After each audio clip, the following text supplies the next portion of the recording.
All right, hello and welcome. My name is Galen Erickson, and this is the online training in 5 steps to swipe free dating, how to find and attract the woman you really want without ever touching a dating app. So we're going to get going here step by step.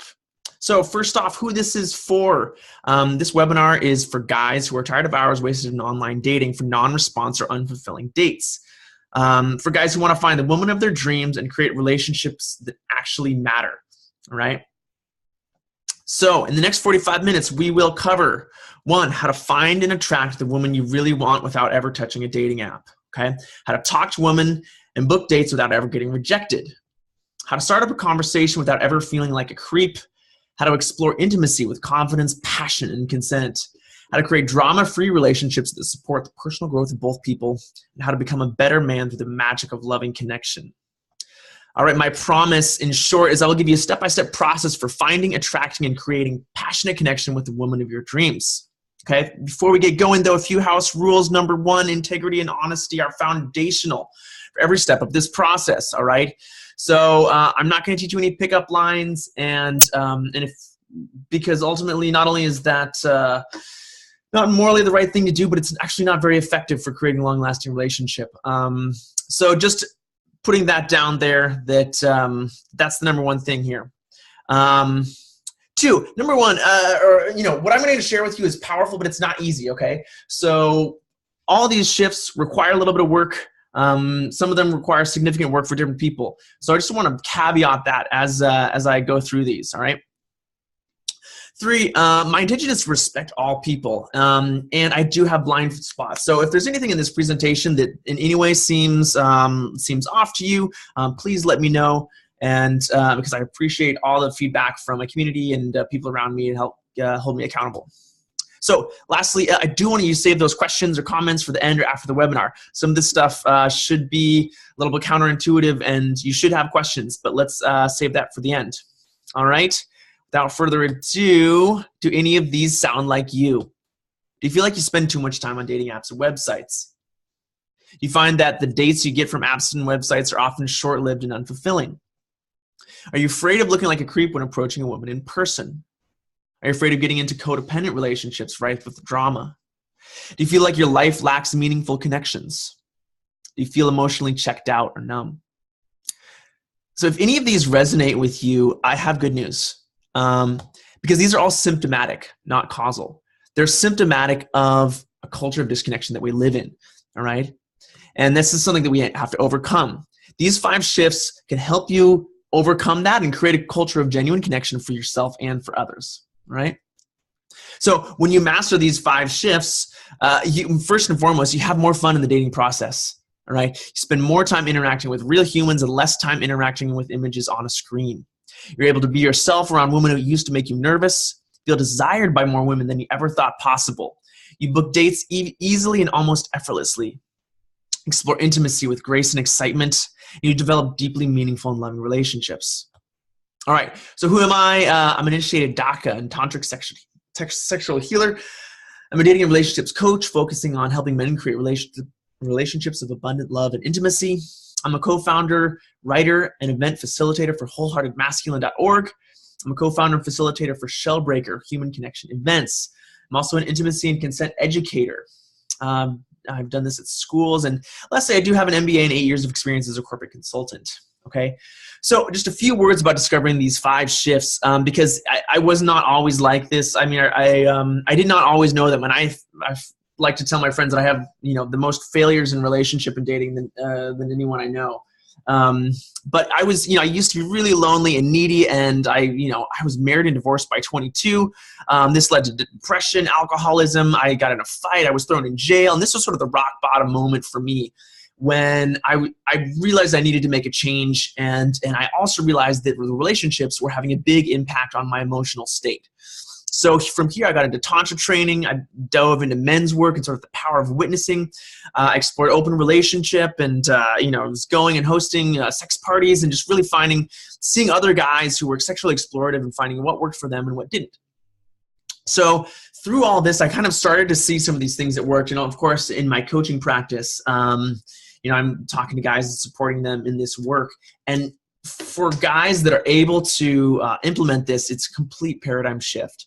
I know for myself and for the men that I've coached and supported in this process, it is extremely powerful.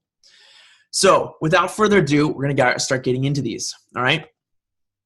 Shift number 1, meet people in person. Right? This may sound obvious, but we're going to go into it. First off, dating apps don't work most of the time, especially for guys. All right.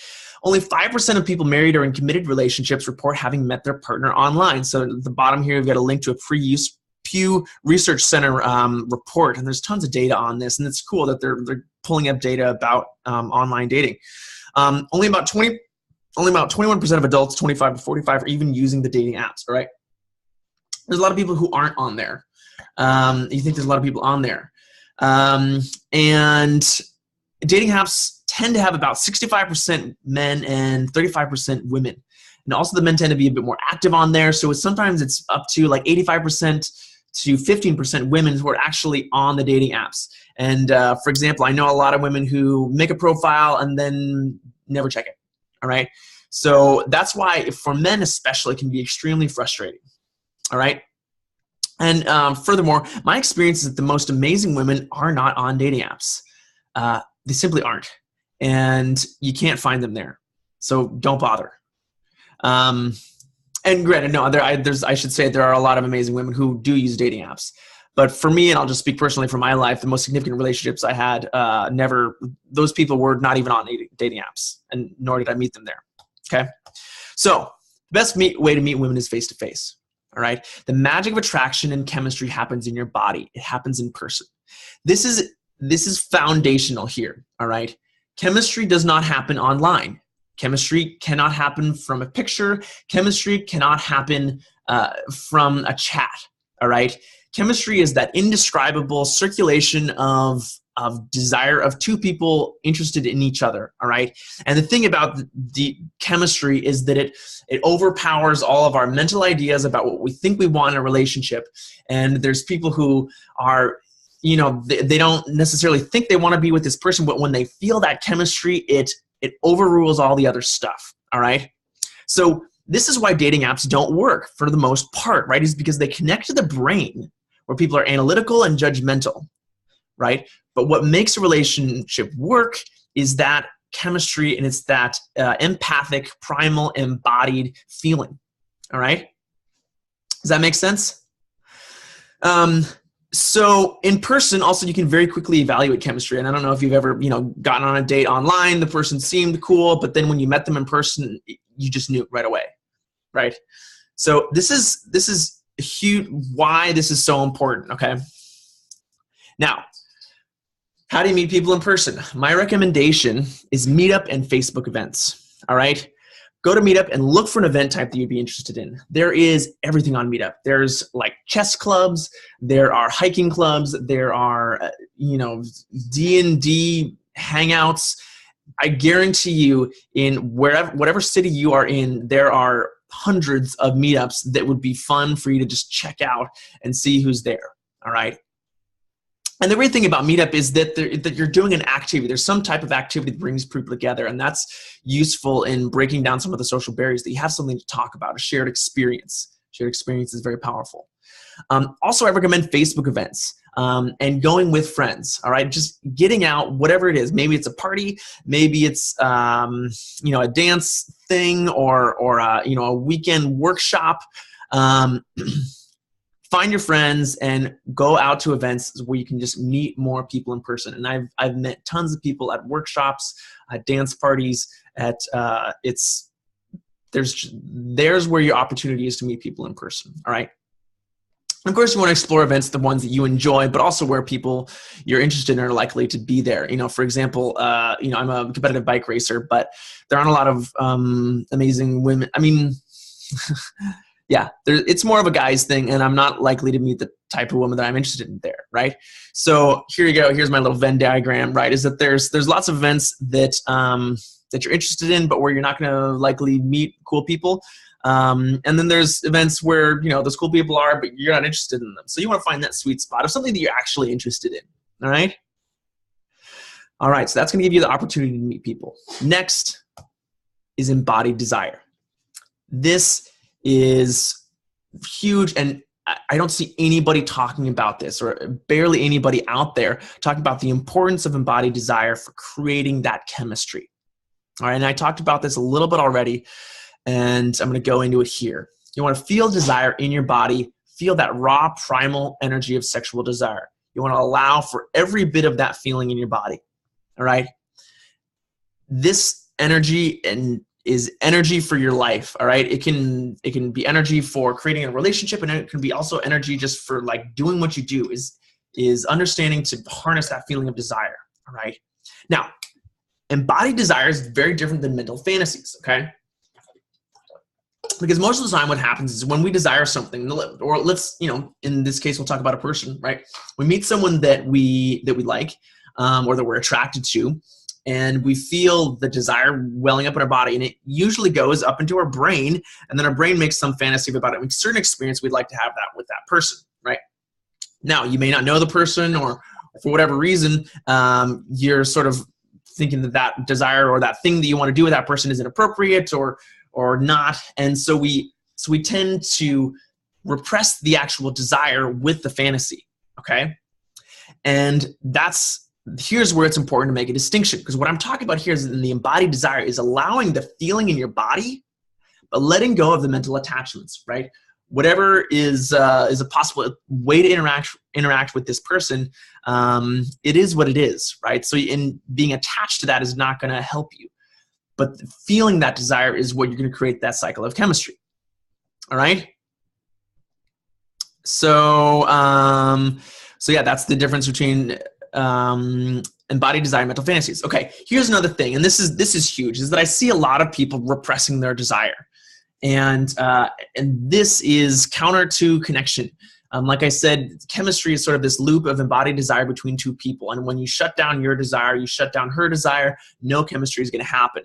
Okay, but people do it anyway, and they do it for a number of reasons. One is those fantasies that I talk about, right? So they feel like, okay, there's this unrealistic fantasy that could never happen. I need to not be thinking about that while I'm looking at this person. And actually, one thing that I would bring up here is the difficulty of sort of one of the negative aspects of pornography is if you use a lot of pornography, your mind is sort of connected to these fantasies about a certain person, right? So instead of just feeling that embodied desire, you're basically training your mind to envision these fantasies. And I'm not against porn in general, but that can be a negative aspect of it, where it doesn't allow you to just feel that embodied desire with a person, because your mind is so quick to jump to certain things that you want to have happen because you've been viewing it time and time and time again on those images in the screens, okay? But here's the key, right? We want to let go of the mental fantasies but feel the embodied desire. Most people repress everything when they're actually in the space of another human being who they want to connect with, okay? Another thing that I'll mention is Buddhist non-attachment, sort of a misinterpretation of Buddhism. People think that like desire leads to suffering, and it's actually attachment that leads to suffering. I'm not going to go too much into that, but we can talk shop later if you want to get into Eastern philosophy. Another reason people repress desire is stories of desire being negative, hurtful, sort of like, oh, he let his dick do the thinking. And again, this is when people go after those mental attachments versus feeling that embodied desire. And lastly is some of the things that I've been hearing coming up recently is people will say that male sexual desire is foundationally or fundamentally brutal or predatory or bad or something like that. I don't think that's the case. I think that desire is a natural part of human experience, and we don't need to repress any of it.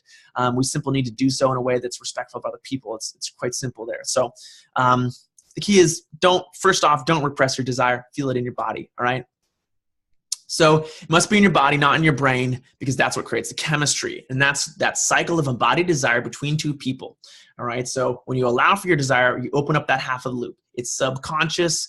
Sometimes it's conscious. Sometimes it's subconscious. People they find that they're feeling something, right? They've done scientific studies.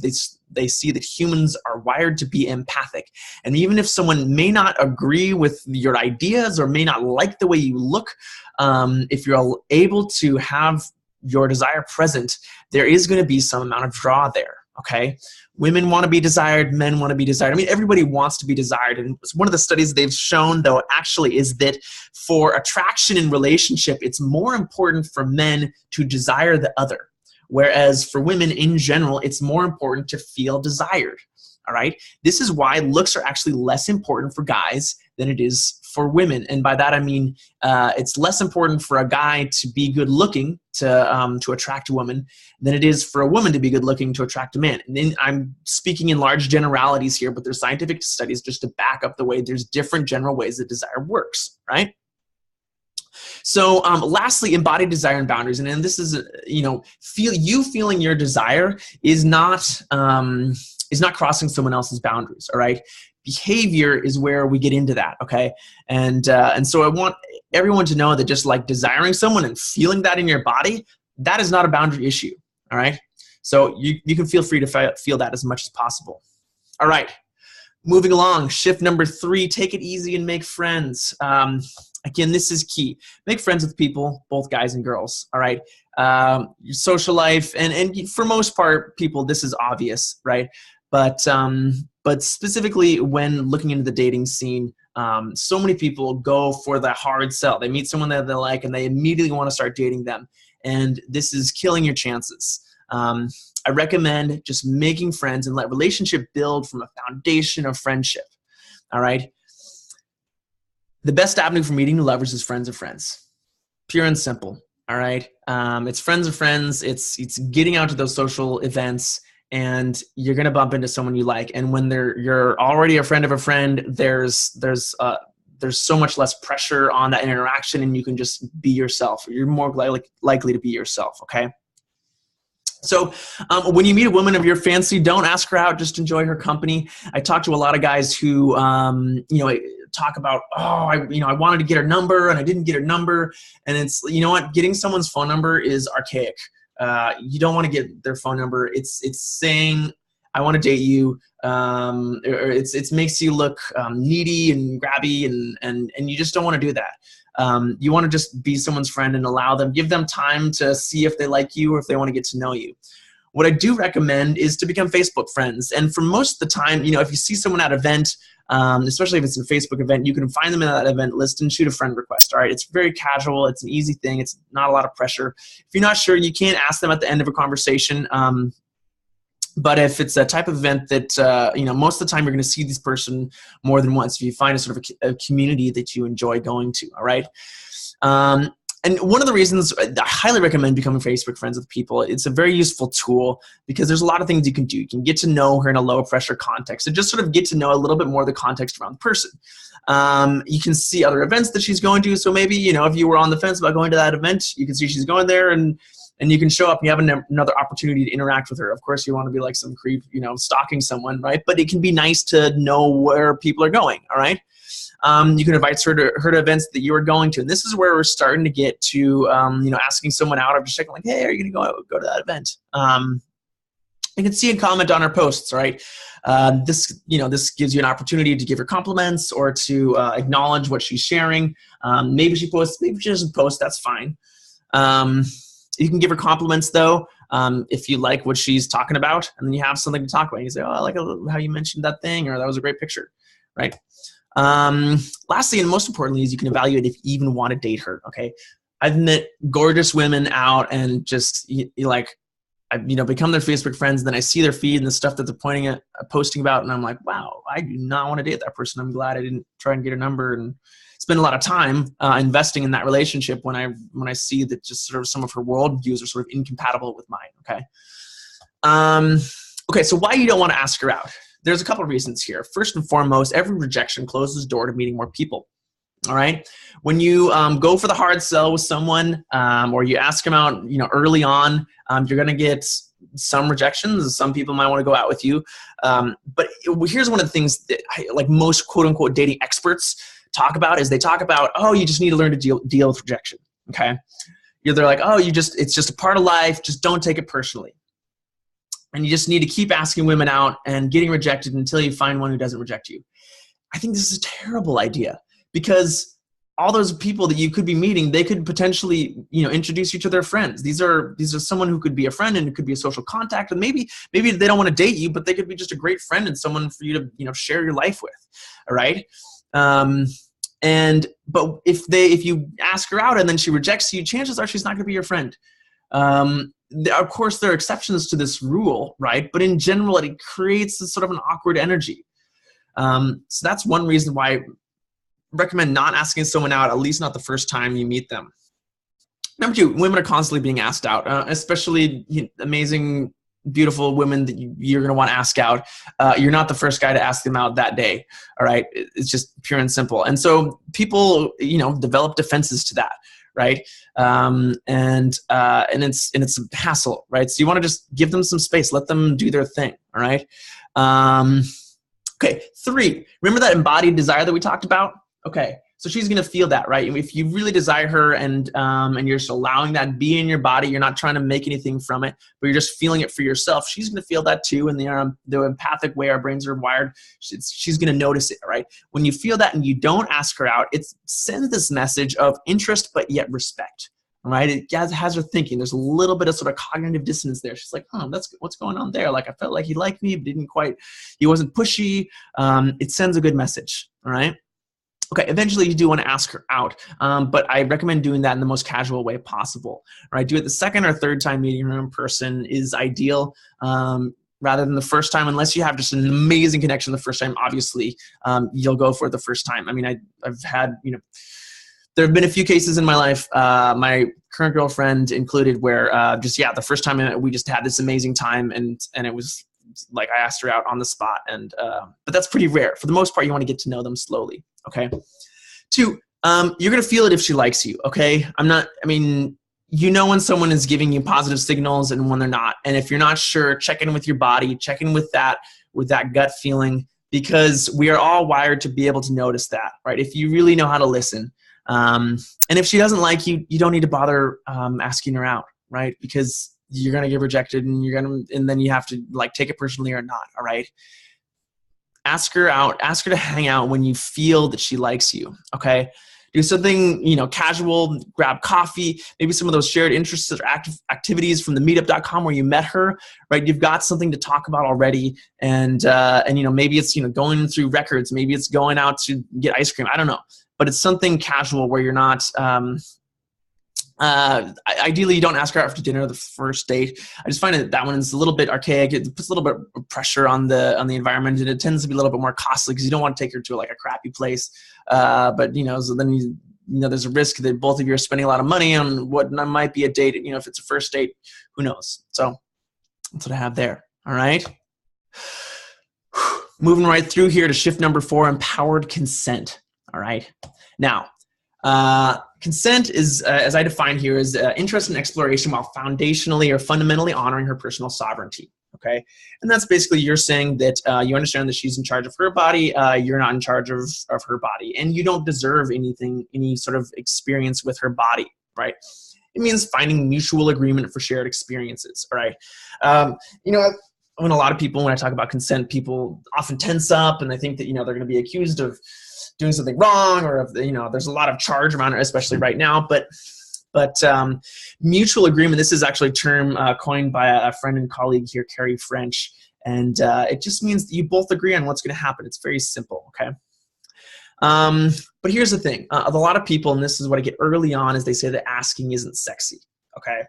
If you have to ask, don't bother. That's what I heard a guy say. Now, that's why I talk about empowered consent, because it's possible to ask from a place of disempowerment, of insecurity, and asking in sort of like, oh gosh, is it okay if I kiss you?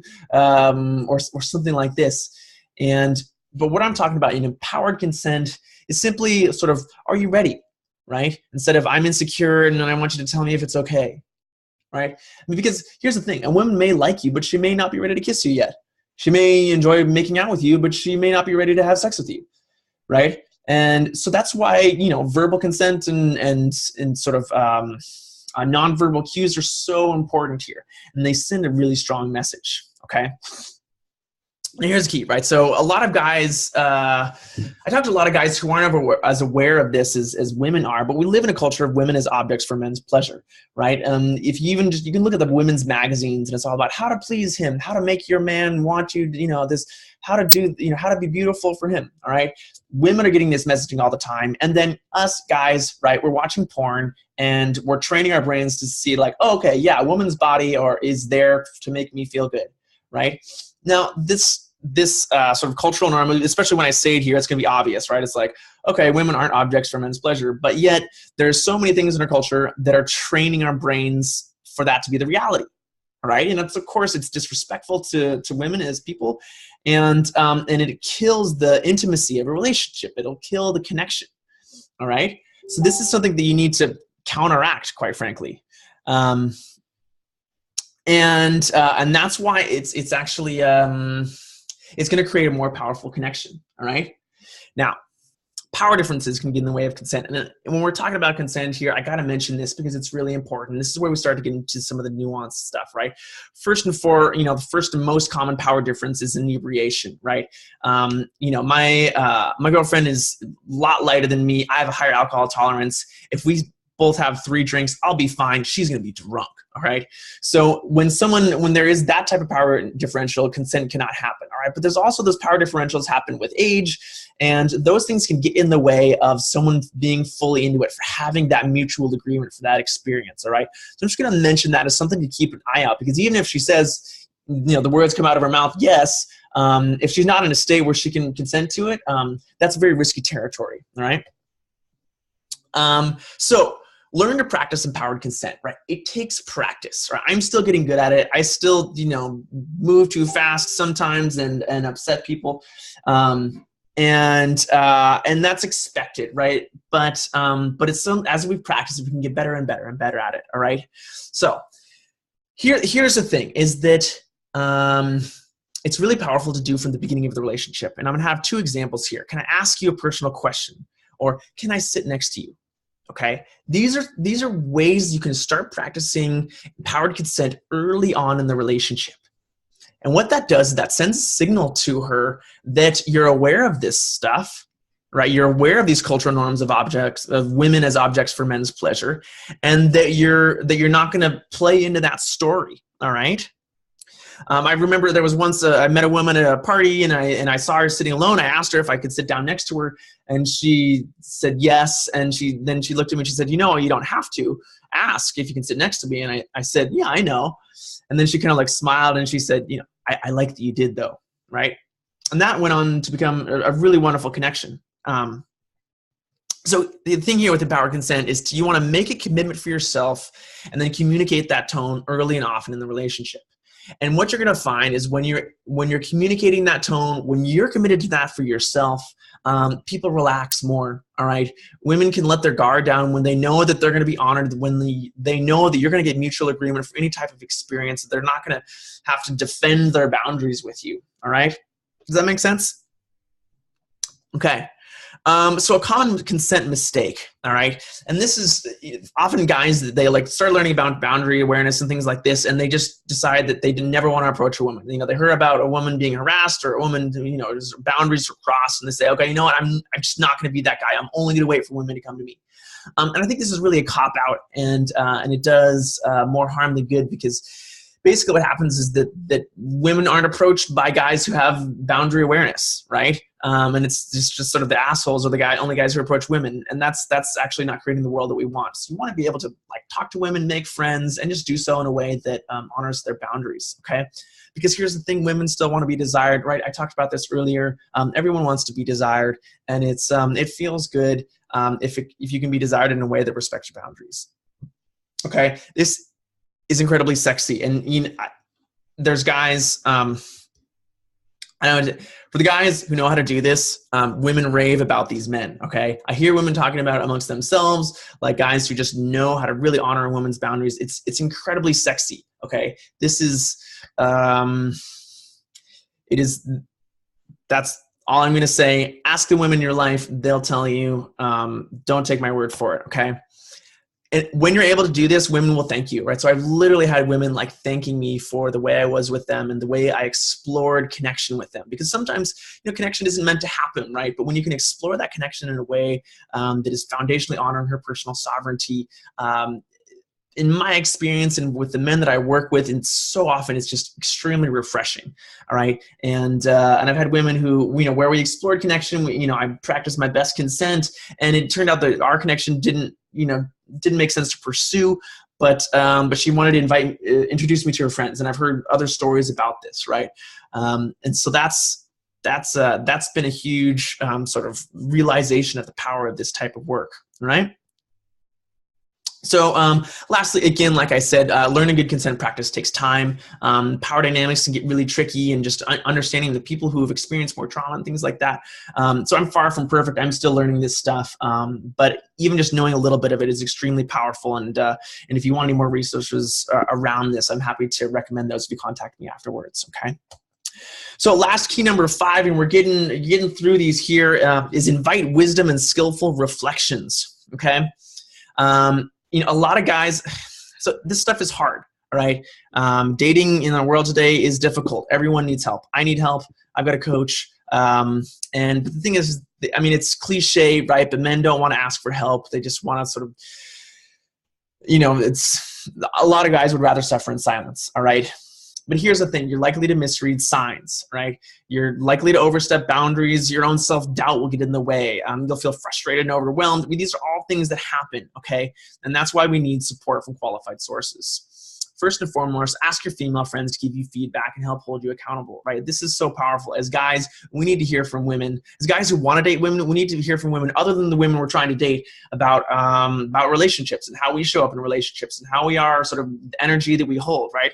And so when we ask for that feedback, then that gives us an opportunity to learn, all right? Would make a caveat of be careful asking for guy friends for perspectives. In general, I think it's really important for guys to talk about dating and relationship and emotions, all right? But if I start giving you advice, just know that there's a lot of negative cultures around masculinity, and you're going to risk getting bad advice there, okay? I highly recommend doing some reading, but also you want to make sure that you're getting reflections on your individual context, because that's really important for this stuff and dating in this day and age. So ideally, work with a coach, a mentor, or a teacher, someone who can give you powerful reflections. Like I said, I work with a coach, and it makes a huge difference, okay? So lastly, your greatest teacher is going to be the woman of your dreams and the relationship that you create, okay? This is, you want to talk about wisdom and skillful reflections. You're going to hear where your areas for growth are, and in that relationship, the more you're able to get the feedback and harvest the conflict in the relationship for ways that you're able to grow, the more powerful and long-lasting those relationships are going to be. Obviously, this is one aspect of it, but indeed, that will be your greatest teacher. So today I promised how to find and attract the woman you really want without ever opening a dating app. All right, how to talk to women and book dates without ever getting rejected. All right, we kind of went into that. How to start up a conversation without ever feeling like a creep. How to explore intimacy with confidence, passion, and consent. And how to create drama-free relationships that support the personal growth of both people. How to become a better man through the magic of love and connection. We started getting to that at the end. And a step-by-step process for finding, attracting, and creating passionate connection with the woman of your dreams.